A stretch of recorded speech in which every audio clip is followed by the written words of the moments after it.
Question है, एक ठोस में ऊंचाई 120, त्रिज्या 60, शंकु सम्मिलित है। ठोस है, उसमें क्या है, शंकु सम्मिलित है, यानी एक ठोस तो है लेकिन उसमें क्या है, एक शंकु भी है, जो 60 सेंटीमीटर त्रिज्या वाले एक अर्धगोले पर आरोपित है। अब मालूम चल गया, यानी क्या है, अपने पास एक अर्धगोला भी है, ठीक है, शंकु है, वह एक अर्धगोला में रखा हुआ है, ठीक है। इस ठोस को पानी से भरे एक लंबवृत्तीय बेलन में इस प्रकार सीधा डाल दिया जाता है कि ये बेलन तली को स्पर्श करे। यानी एक बेलन है, उसके अंदर क्या है, अर्धगोला है, और उस पे क्या रखा है, शंकु रखा है, ठीक है। तो त्रिज्या 60 सेंटीमीटर और ऊंचाई 180, तो बेलन में शेष बचे पानी का आयतन ज्ञात कीजिए। वही बेलन में जितना पहले आयतन होगा, इसको डाला होगा, तो जितना पानी निकला होगा वही उसका क्या हो जाएगा, आयतन हो जाएगा, ठीक है। बेलन का आयतन ज्ञात करेंगे और इन दोनों के आयतन ज्ञात करके बेलन के आयतन में से घटा देंगे तो किसका आयतन आ जाएगा। जैसे उसमें कर रहे थे ना गोली वाले, इनमें वैसे इसमें करेंगे। तो सबसे पहले मैं एक बेलन का निर्माण करता हूँ। सबसे पहले मैंने एक बेलन बनाया, ये बन गया बेलन मेरा। सबसे पहले मैंने एक बेलन बनाया। अब इसमें मैं क्या बनाऊंगा, एक अर्धगोला बनाऊंगा जो कि तली को क्या करेगा, स्पर्श। ये इसकी ये है और ये ऐसा, सबसे पहले तो ठीक है। अब मैं इसमें क्या बनाऊंगा, अब मैं बनाऊंगा इसमें एक अर्धगोला और फिर उस पर क्या रखूंगा, तली को स्पर्श करेगा और उस पर रखूंगा मैं फिर शंकु को।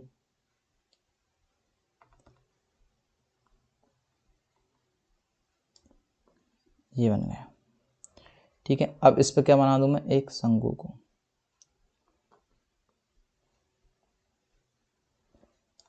अभी लगेगा ये शंकु, ये अर्धगोला बन गया और ये शंकु, और इन दोनों की त्रिज्या क्या हो गई, ये हो गई, ठीक है। और ये अर्धगोला है तो इसकी त्रिज्या यहाँ भी क्या होगी, बिल्कुल बराबर होगी, ठीक है। चलिए ऐसा आप बना लेना, नामकरण कर लेना। मैं डायरेक्ट यहाँ पर लिख देता हूँ क्या क्या दिया है, ठीक है।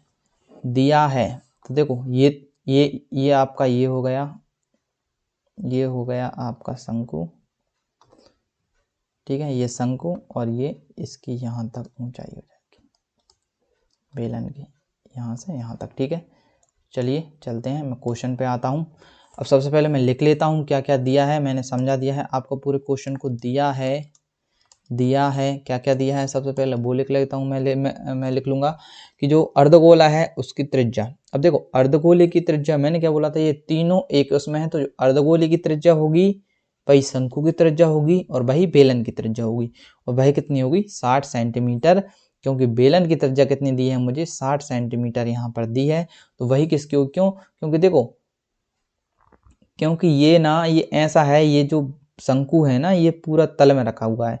अब शंकु है ये अर्धगोले पर रखा हुआ है, तो जाहिर सी बात है इसकी जो त्रिज्या होगी वह इसकी त्रिज्या होगी ये वाली, और इसकी जो त्रिज्या होगी, अब ये इसी के ऊपर रखा है तो इसकी त्रिज्या किसके बराबर हो जाएगी, अर्धगोले के बराबर हो जाएगी, शंकु की त्रिज्या। तो तीनों की त्रिज्या कैसे हो जाएंगी, समान हो जाएंगी।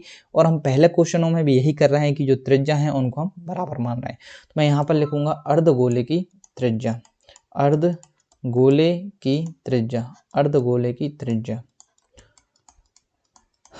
अर्धगोले की त्रिज्या जो है भाई का वह कितनी है, कितनी हो जाएगी आपकी, 60 सेंटीमीटर।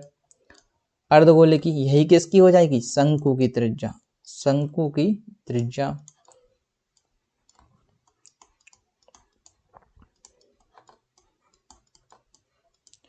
60 सेंटीमीटर। और यही क्या हो जाएगी, बेलन की त्रिज्या, बेलन की त्रिज्या, ठीक है, आया समझ। बेलन की त्रिज्या कितनी हो जाएगी, ये भी हो जाएगी 60 सेंटीमीटर। इसमें R1 R2 R3 क्यों नहीं मान रहे, इसमें R1 R2 R3 इसलिए नहीं मान रहे क्योंकि जो त्रिज्या है वह कैसी है, एक ही है, ठीक है। इसके बाद बेलन की ऊंचाई, बेलन की ऊंचाई, बेलन की ऊंचाई ले लेते हैं, बेलन की ऊंचाई,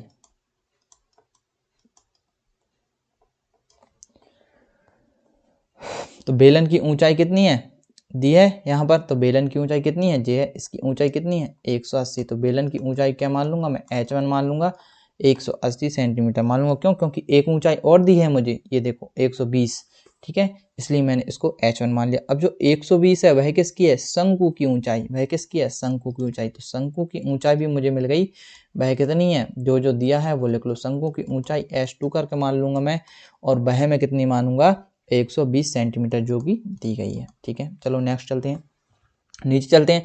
अब मुझे क्या निकालना है, मुझे निकालना है कि बेलन में शेष बचे पानी का आयतन। अब इसमें पहले पानी भरा था, ठीक है, इसमें पहले फुल पानी भरा था, इसको डाला तो जितना पानी निकला होगा वह इसके आयतन के बराबर ही तो निकला होगा।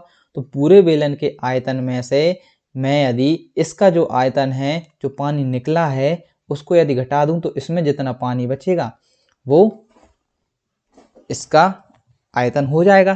ठीक है, वो उस बचे हुए पानी का आयतन हो जाएगा। मतलब क्या है, समझो एक बार और। मतलब ये है कि इसमें से जो डाला, इसमें मैंने जो डाला वो पानी निकला, उस पानी का आयतन मैं निकाल दूं तो वो पानी का आयतन किसके आयतन के बराबर निकला होगा, जो इसमें डाला है उसके आयतन के बराबर। ठीक है, और जो निकला है पानी पूरे में से घटा दूंगा तो क्या बचेगा, शेष पानी का आयतन मेरा बच जाएगा। ठीक है, उम्मीद करता हूं मैं कॉन्सेप्ट आप समझ गए होंगे। ठीक है, तो मैं यहां पर लिखूंगा शेष बचे पानी का आयतन किसमें बचा है, बेलन में। बेलन में शेष बचे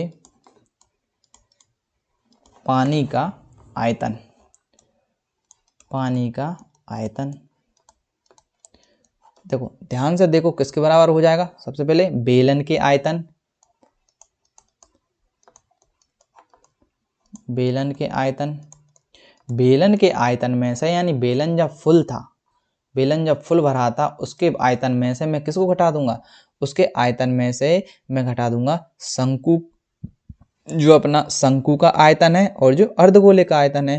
तो अर्धगोले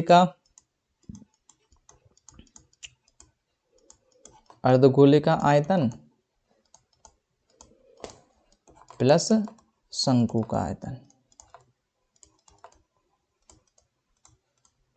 इसको क्या कर दूंगा मैं, इस पूरे को घटा दूंगा, तो मेरे पास जो शेष बचे वो है उसका आयतन आ जाएगा। ठीक है, तो आप इसके आयतन को घटा देंगे, पाई आर स्क्वायर h1, ठीक है, बेलन का आयतन हो जाएगा ये, और 2/3 पाई, अर्धगोले का आयतन क्या होता है, 2/3 पाई आर क्यूब